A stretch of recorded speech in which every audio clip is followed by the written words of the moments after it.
Uncle එහෙනම් ඔතනින් ටිකක් වාඩි වෙලා ඉන්නකෝ. මම අංකල් ටී එක හදාගෙන ඉන්න.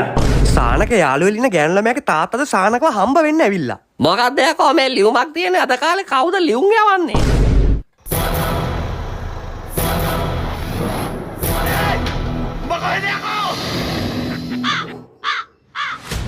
අංකල් එතකොට ඒක දැක්කද?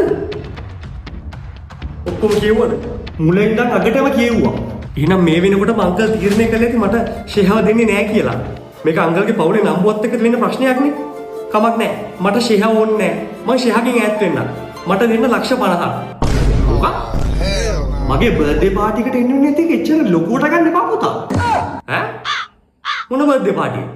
මගේ බර්ත්ඩේ එක අගෝස්තු 23 නේ. ඔයාට මේ ඉවෙන්ට් එකත් එක්ක එන්න බැරි වෙයිනේ. ඉවෙන්ට් එක? මේ ෆැඩ් එකේ 20th anniversary එකට ඔයාට කොළඹ යුනිවර්සිටි එකට එන්න කියලා තියෙන්නේ. අගෝස්තු 23. ඈ?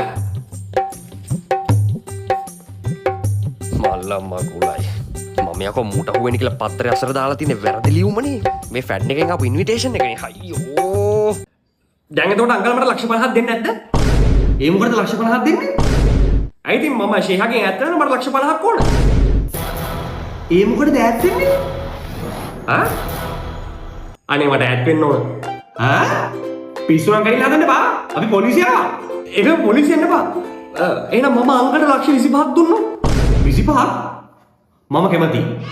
හැබැයි එක කොන්දේසියක් උඩ. මොකද්ද? මට මේ දැන්ම අංකල්ගෙන් ලක්ෂ 25ක් ණයට ඕන. brother what? චෙක් එකක් දෙන්න මේ දැන්ම.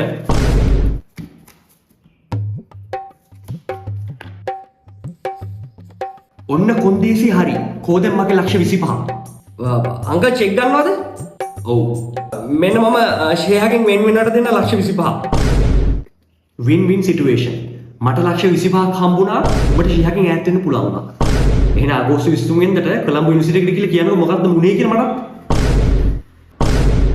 ඈ? එතකොට ඌ කෙල්ලකින් ඈත් වෙනවා කියලා සල්ලි කඩා ගන්නද ඇදුවේ? ඒ වුණාට ඉතින් අන්තිමට අර මනුස්සයනේ සල්ලි දුන්නේ. ඒ දුන්නත් ඉතින් ඌ දීපු එකමනේ ආයි ඌට එතකොට ඌටත් දුව එපාද මො?